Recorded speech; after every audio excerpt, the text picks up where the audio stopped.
everyone, how are you all? Hope you all are doing very good. Today students, we are going to start our 8th chapter of class 4th, which is about force. Okay, let's start it. See, from morning to evening we do different kinds of activities. We also see vehicles, animals, people moving from one place to another. How do all these things move? Nothing moves on its own, everyone, and everything needs a push or pull to make it move.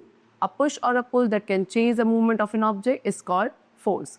So students, from morning to evening, what they saying कि सुबह से शाम तक आप क्या देखते हो, different kinds of activities को ऑब्जर्व करते हो एंड खुद भी डिफरेंट काइंड्स ऑफ एक्टिविटीज़ को परफॉर्म करते हो. ठीक है, आप देखते हो कि व्हीकल्स हैं, प्लांट्स हैं, व्हीकल्स हैं, एनिमल्स हैं, ह्यूमन बींग्स हैं, ये सभी क्या कर रहे हैं, एक प्लेस से दूसरे प्लेस तक मूव कर रहे हैं. So question rises is that कि कैसे ये सभी चीज़ें मूव करती हैं.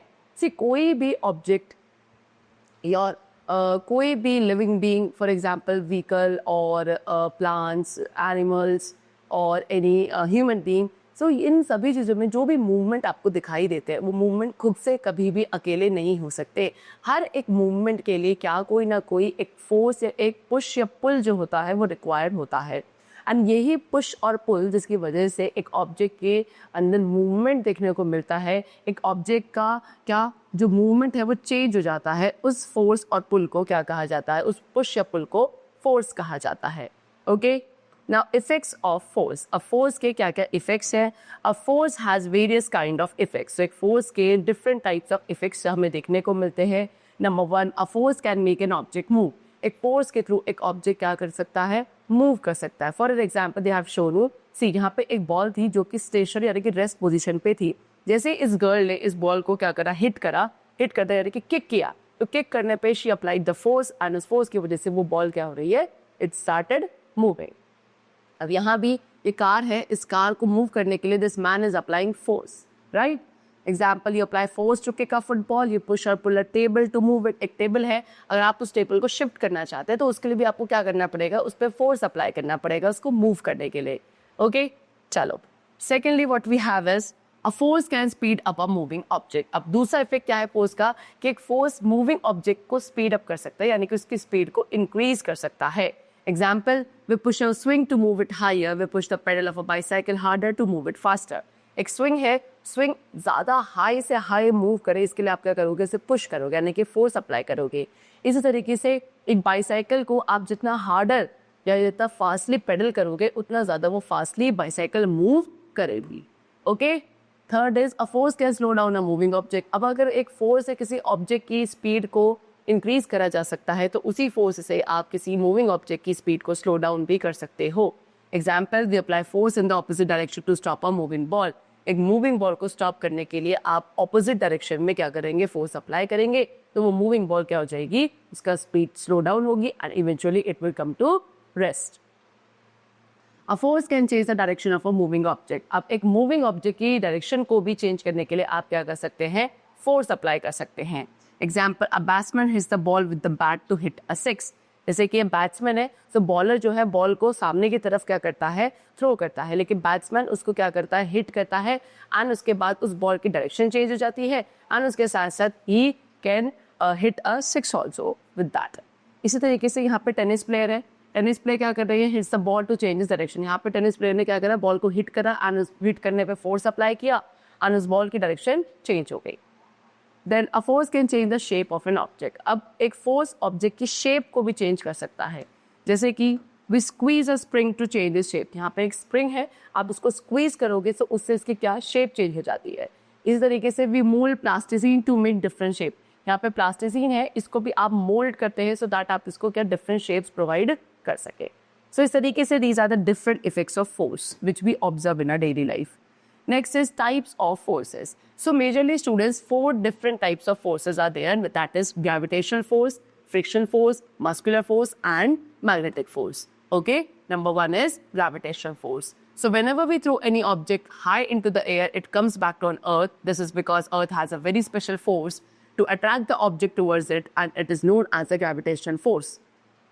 So students, what they are saying कि अगर आप किसी भी ऑब्जेक्ट को ऊपर की तरफ फेंकते थ्रो करते हो, सो आपने क्या ऑब्जर्व किया होगा, वो ऑब्जेक्ट थोड़ा सा ऊंचाई तक जाता है लेकिन उसके बाद अपने आप ही दोबारा वापस अर्थ पे आ जाता है। अब ऐसा क्यों होता है? क्योंकि स्टूडेंट्स अर्थ के ऊपर अर्थ के पास एक स्पेशल टाइप का फोर्स होता है जिसकी वजह से अर्थ हर एक ऑब्जेक्ट को अपनी तरफ, अपने टूवर्ड्स अट्रैक्ट करता है, अपने टूवर्ड्स पुल करता है, एंड इसी स्पेशल फोर्स को ग्रेविटेशन फोर्स कहा जाता है। Okay, we are able to walk on earth because of this force. ठीक है, आप इसी ग्रेविटेशन फोर्स की वजह से अर्थ पर क्या कर पाते हैं, हम सभी वॉक कर पाते हैं। स्पेस में, see in space there is no gravitation force. Space में क्या होता है, कोई भी ग्रेविटेशन फोर्स नहीं है, इसीलिए एस्ट्रोनॉट्स जो हैं स्पेस में क्या करते हैं, फ्लोट करते हैं। Next is frictional force. When two surfaces are in contact, they rub against each other and try to stop the movement of the other. This is called the frictional force. अब frictional force क्या है students? जब दो surfaces एक दूसरे के contact में है, ठीक है, जब दो surfaces एक दूसरे के contact में है, एक दूसरे के ओवर मूव करने की कोशिश कर रहे हैं, तो दोनों ही surfaces क्या करते हैं, एक दूसरे को rub करते हैं against each other and वो दूसरे वाले ऑब्जेक्ट के मूवमेंट को स्टॉप करने की कोशिश करते हैं, एंड इसी फोर्स को क्या कहा जाता है, फ्रिक्शनल फोर्स कहा जाता है। फ्रिक्शनल फोर्स बेसिकली एक ऐसा फोर्स है जो कि मोशन को, यानी कि मूवमेंट को अपोज करता है। It is always applied in the opposite direction to the motion of an object. ठीक है, फ्रिक्शनल फोर्स हमेशा जो भी ऑब्जेक्ट का मोशन होगा, अगर ऑब्जेक्ट का मोशन इस डायरेक्शन में है तो फ्रिक्शनल फोर्स उससे ऑपोजिट यानी कि इस डायरेक्शन में अप्लाई होता है always. Okay, next, if there is no friction then moving object can never stop. अगर फ्रिक्शन फोर्स नहीं होगा तो कोई भी मूविंग ऑब्जेक्ट कभी भी स्टॉप यानी कि रुकेगा नहीं। And rough surfaces have more friction than smooth surfaces. जो भी सर्फेस आपको जितना ज्यादा रफ दिख रहा है स्टूडेंट्स, उसका फ्रिक्शन फोर्स उतना ज्यादा होता है as compare to any smooth surface. Then we slip on a banana skin because of a smooth surface. आपने देखा होगा बनाना का जो पेल होता है, बनाना का जो सर्फेस है, आप उसके ऊपर स्लिप हो जाते हो। क्यों? क्योंकि उसका जो सर्फेस है वो बहुत ज्यादा स्मूथ होता है।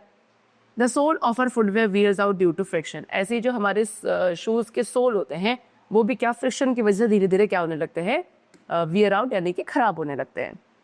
Next is muscular force. Muscular force is the force that we apply through our muscles to do work. किसी भी काम को, किसी भी वर्क को करने के लिए वो फोर्स जो हम अपने मसल्स के थ्रू अप्लाई करते हैं, that is known as muscular force. जैसे कि आप अपने मसल्स का यूज करते हैं किसी भी ऑब्जेक्ट को पिक करने के लिए, lift, pedal, pull, push etcetera. So यहाँ सभी कंडीशन में we are applying the muscular force. Then next we have magnetic force. Magnetic force is the force by which magnet attract things made of iron and pull them towards it with some force. Magnetic force क्या है? एक ऐसा force जिसके जरिए एक magnet उन सभी objects को, उन सभी थिंग्स को जो कि आयरन की बनी है, उनको अपने टूवर्ड्स अट्रैक्ट करता है, पुल करता है किसी एक फोर्स से, उसे बोला जाता है मैग्नेटिक फोर्स। ओके, चलो, so the chapter is completed. I hope you all must have understood the concept of force and the different types of forces. We'll meet you very soon in the next class with a new chapter. Till then, take care and thanks to everyone.